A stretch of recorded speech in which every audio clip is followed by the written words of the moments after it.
샬롬, 반갑습니다. 우리 주님께서 채워주시는 평안함이 여러분 오늘 하루도 충만하시기를 바랍니다. 오늘은 에스겔서 29장 1절로 21절의 말씀을 가지고 악어라는 주제로 우리가 요약 강의 큐티를 나눠봅니다. 악어.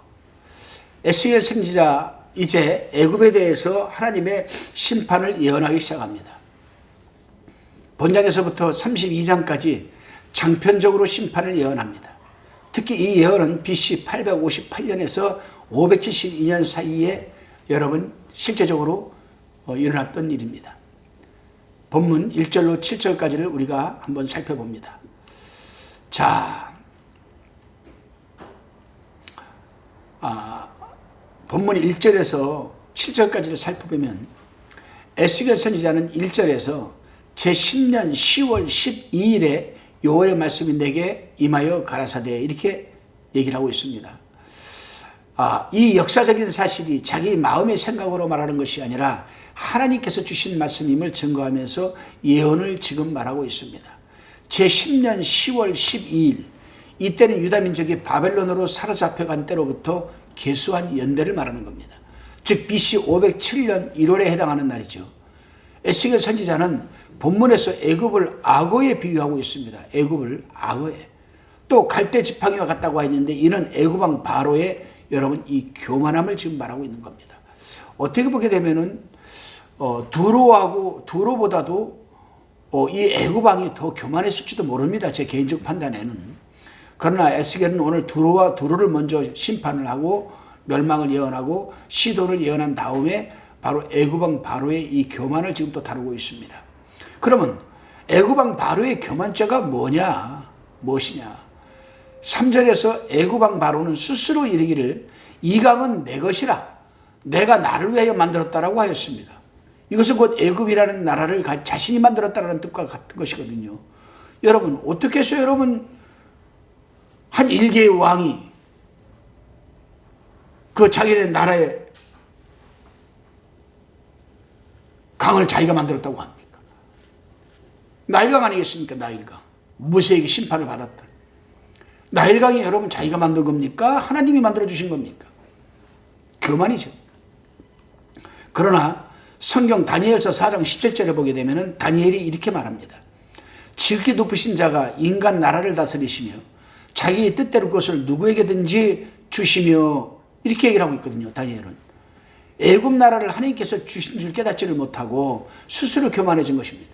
그러므로 에레미야 선지자와 이사야 선지자도 바로 왕을 심판하는 예언을 똑같이 하였습니다. 여러분 오늘 이 청취를 마치시고 성경을 꺼내셔서 한번 이사야서 14장 20절서부터 쭉 한번 읽어보시기 바랍니다. 12절서부터 읽어보면 또 이해가 잘 될 겁니다. 에레미야 8장 2절도 읽어보시고 25장 33절도 한번 읽어보시기 바랍니다. 그렇습니다, 여러분.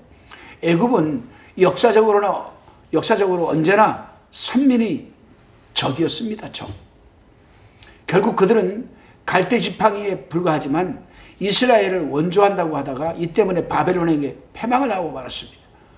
우리 하나님의 백성들은 어떤 상황에서도 여기까지 오게 된 것은 오직 하나님의 뭡니까? 에벨에셀의 은혜요 축복인 줄 믿으시기를 바랍니다.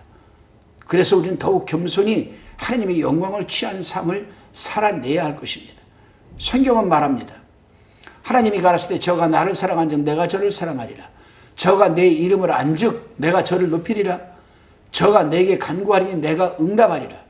저희 환난 때에 내가 저와 함께하여 저를 건지고 영화롭게 하리라. 내가 장수함으로 저를 만족해 하며 나의 구원으로 보이리라 하시도다. 시편 91편 14절로 16절에 분명히 여러분 기록되어 있습니다. 다시금 본문 8절로 16절까지를 살펴봅니다. 에스겔 선지자는 8절 서두에서 내가 칼로 내게 임하게 하여 이렇게 얘기를 합니다. 내가 칼로 내게 임하게 하여라고 예언하는 거죠. 이건 뭡니까 여러분? 내가 다른 나라를 통해서 칼로 너를 다스릴 것이다 이런 뜻입니다. 여러분. 여기서 말하는 칼은 그럼 누굴 말합니까? 바로 바벨론을 말하는 겁니다. 이제 바벨론을 통해서 애굽을 치겠다는 거죠. 하나님이 치게 하겠다는 거죠. 바벨론이 애굽을 침략할 것을 하나님 지금 에스겔은 예언하고 있습니다. 하나님께서는 사람들이 하나님을 무시하고 다른 것들을 의지할 때에 그들이 의지하는 것을 없애버립니다. 3장 1절로 3절에 나와 있습니다. 10절에서 믹돌은 애굽 북극에 있고 수에네는 극남에 있으니 곧 애굽 전국을 말하는 겁니다. 다시 말하면 북쪽에서부터 남쪽에까지, 즉 믹돌에서부터 수에네까지 바벨론을 통해서 너희들을 칼로 다스리겠다. 그래요. 바벨론 느부갓네살 왕이 침략으로 인하여서 그 땅이 황무하게 된 참상이 더욱 자세하게 예언이 되어 있습니다. 곧 애굽 땅에는 사람이 내왕하지도 않고 거처하지도 않을 것이라고 합니다. 그렇습니다, 여러분. 애굽은 에스겔 선지자가 예언한 대로 40년간 황폐되었다가 그 후에 회복은 되었지만은 이전만은 못하고 남쪽 일부만 소유할 뿐이었습니다. 이게 에레미야 46장 26절에 기록되어 있습니다. 16절에 보게 되니까 그 죄악이 기억나게 한다 이렇게 얘기를 합니다. 이스라엘이 하나님을 신뢰치 않고 애굽을 의지한 그 죄를 기억하고 다시는 애굽의 도움을 구하지 않게 하시려고 하나님은 지금 애굽을 망하게 한 겁니다. 자, 그렇다면 여기서 우리가 한번 생각해 봐야 돼요. 여러분, 우리가 전폭적으로 하나님을 의지하지 않고 인간을 의지하게 될 때에 하나님께서는 내가 요놈을 들어서 지금 내가 일을 시켜야 되는데 말을 안 들어. 그러면 지금 이 사람이 하나님이 일을 시키려고자 하는 사람이 아주 전폭적으로 신뢰하는 사람이 있어. 남편일 수도 있고 아내일 수도 있고 자녀일 수도 있어. 친구일 수도 있어. 그럼 하나님께서는 아주 거기에 의지하지 못하도록 남편과 아내와 자녀들을 하나님이 주저앉힌다라는 겁니다. 근데요, 저는 이런 걸 많이 봤습니다. 많이 봤어요. 제가 안산에서 6번째 교회를 세워서 목회할 때입니다. 부산에서 야밤도주한 부부가 있었어요. 그 남편이 그 아파트 가게 세워지게 되면 아파트 페인트 칠을 하는 사람인데 굉장히 크게 했었습니다. 참 부도 많이 누렸고 엄청난 참 상류층의 삶을 살았죠. 근데 그 건설회사가 한순간에 무너짐으로 해서 이 사람이 빚 때문에 올라서게 됐고 10원 하나 받지도 못하고 받은 여러분 이 당좌 수표도 다 물거품이 되어버렸고 이 사람은 야밤도주하게 되고 말았습니다. 여러분, 결국에 안산이라는 곳까지 왔어요.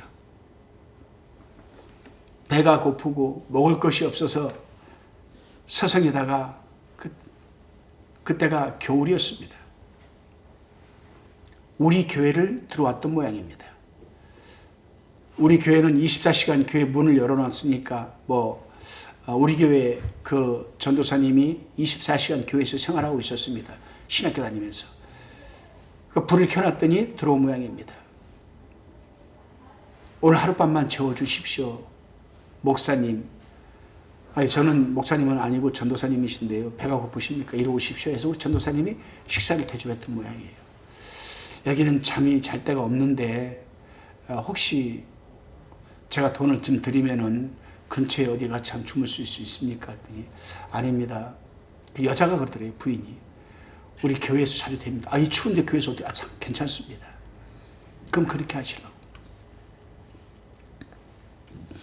그때가 이제 금요 철회가 끝나고 얼마 안 됐을 때입니다. 새벽 1시가 다 돼가지고 왔으니까. 그래서 저는 그때 부산 변화산 기도원에서 부흥의 집회를 마치고 이제 새벽같이 오는 중이었습니다. 와서 교회를 들어왔더니 교회 와서 불을 딱 켜고 깜짝 놀랐습니다. 교회가 좀 훈훈해진 것 같아요.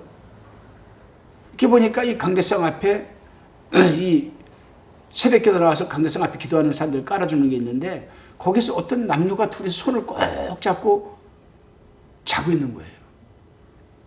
걔네가 아무 말도 안 하고 깰까봐 살금살금 가가지고 목욕실에 들어가서 짐을 풀어놓고 그걸 기도하고 11조를 사람이 받은 것을 11조를 떼어서 강대상에 올려놓고 집으로 왔습니다. 토요일 날은 새벽 기도가 없으니까.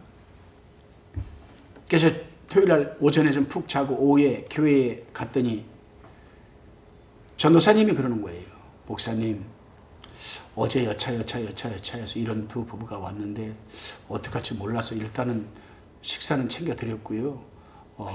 아침에 또 제가 점심까지 식당에 내려가서 사 먹이고 왔습니다. 그분은 어디 있느냐 그랬더니 저기 계시다고 그러는 거예요. 근데 우리 그 중고등부 애들이 탁구 치는 탁구실이 있거든요. 거기 모시고 오너라. 그래서 내가 목양실로 들어오라고 했습니다. 사정이 어떻게 됐습니까? 쭉 얘기를 하는 거예요. 그런데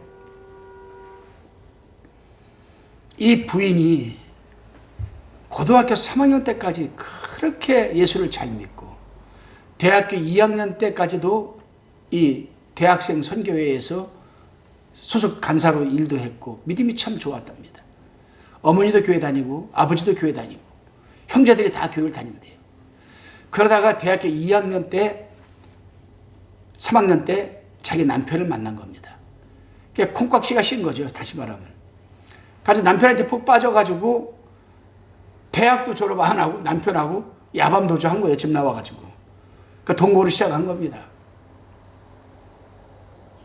그러다가 교회도 못 나가게 되고 사업이 잘 되니까 뭐 집에서도 그래 사업이 좀 잘 되니까 뭐 그럭저럭 봐준 모양이에요. 하나님이 그만두셨겠습니까? 이 딸을 쓰시고자 하는 것이 있는데 아주 성경도 많이 알아요. 기도도 잘합니다. 그럼 어떻게 쓰면 좋겠느냐? 목사님, 교회에서 그냥 저희가 강대상 앞에서 어디 뭐 자겠습니다. 그냥 재워만 주시면은 저희들이 교회 청소 다 하고 다 하겠습니다. 그렇게 해라. 부인이 울면서 하나님한테 기도한 내용을 들으면 가슴이 아파요. 눈물이 막 나요. 저들을 좀 내가 도와줘야 되겠다. 늦게라도 깨달았으니. 그러니까 남편한테 얘기를 했습니다. 남편만 들어오라. 당신 때문에 저 부인이 저렇게 힘들어진 거 아니냐. 그렇다면 당신이 지금이라도 늦지 않았다.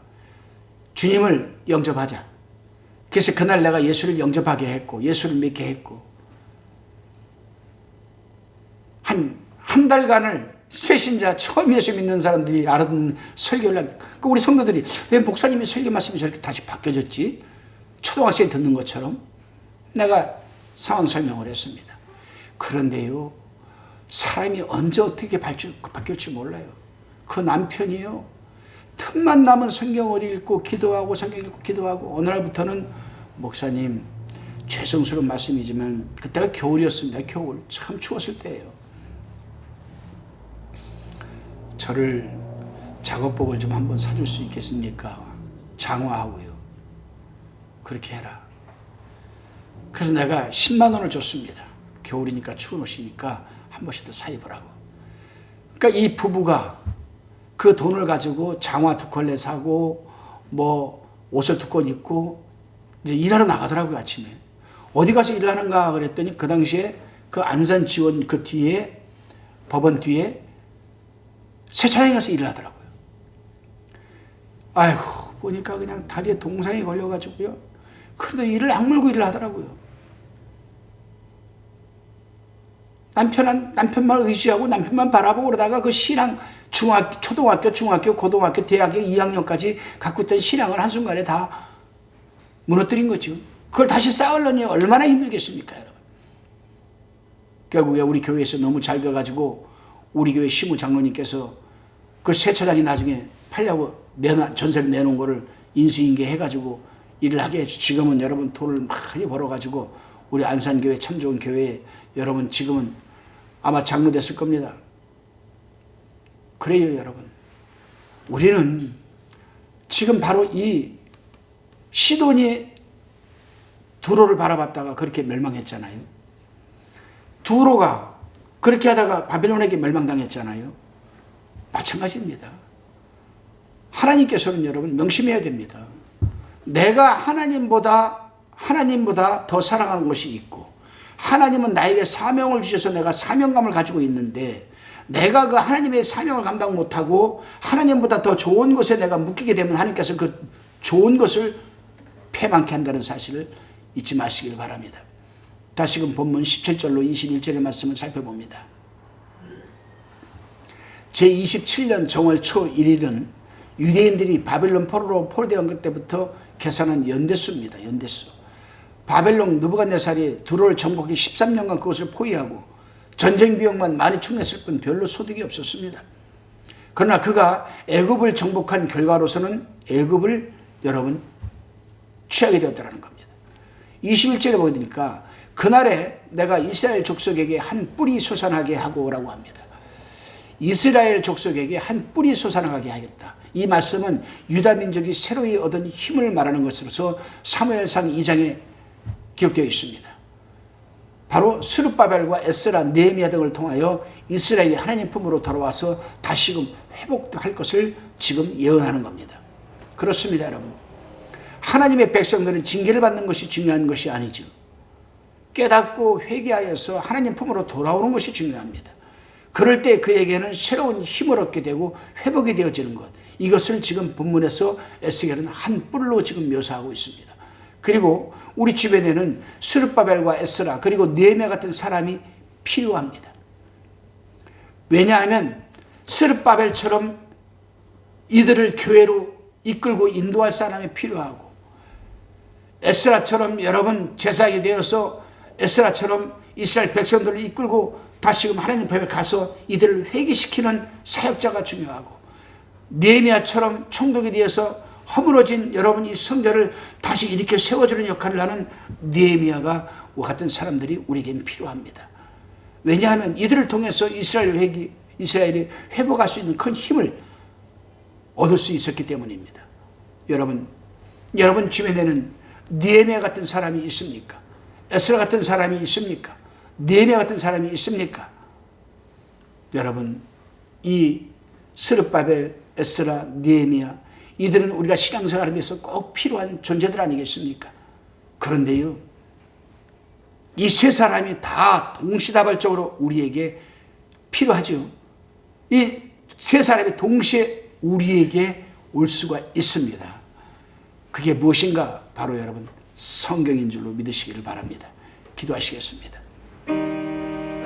주님, 우리가 하나님을 전적으로 사랑하게 하여 주시고 하나님의 이름을 알아가는 데 힘쓰게 하여 주셔서 이 시대의 스룹바벨과 에스라와 느헤미야 같은 사명자가 되게 하여 주셔서 하나님께 영광 돌리게 하옵소서. 간절히 바라옵기는 어려운 이웃을 위해 쓰임받는 사명자가 되게 하여 주시고 또한 우리가 기도할 때마다 응답받게 하옵시고 환난당할 때에 함께하여 주셔서 이겨낼 힘을 공급하여 주셔서 강건함으로 온전한 구원을 이루어가게 하옵소서. 지금도 살아계셔서 우리와 함께 하시는 예수 그리스도 이름으로 기도드리옵나이다. 아멘.